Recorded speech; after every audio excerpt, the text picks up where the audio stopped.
Folks, it's been an interesting 2020 for ocean science. We've seen continued confirmation that polar ice loss disrupts the warm status of the other latitudes. The models are clear, and so are the observations of the ongoing shutdown of the Gulf Stream, the effects on the heat exchange, and the overturning circulation. It's the movie Day After Tomorrow. It just takes longer than a week to freeze the world.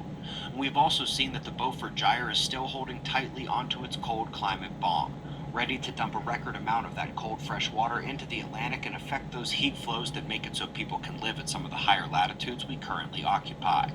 Well, now it's time to get Antarctica involved, and he's feeling jaded after such a long absence from this oceanic discussion.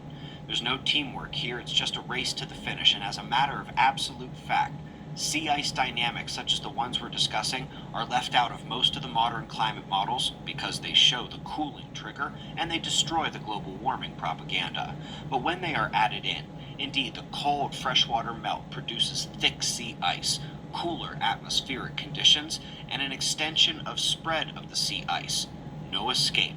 If we try to heat the Earth more, the process will go faster and harder.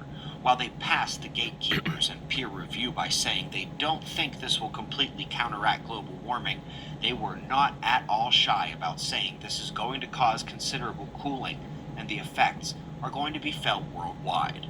The jaded competition comes in because they say Antarctica can chill the entire world so quickly it might even shut down the melting in the Arctic, which slows down the day after tomorrow situation.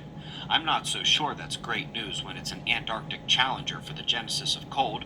Essentially, it's north versus south. While most are worried about warmth, they are at each other's throats trying to see which one gets to throw this planet back into an ice age. Ocean shutdowns ongoing.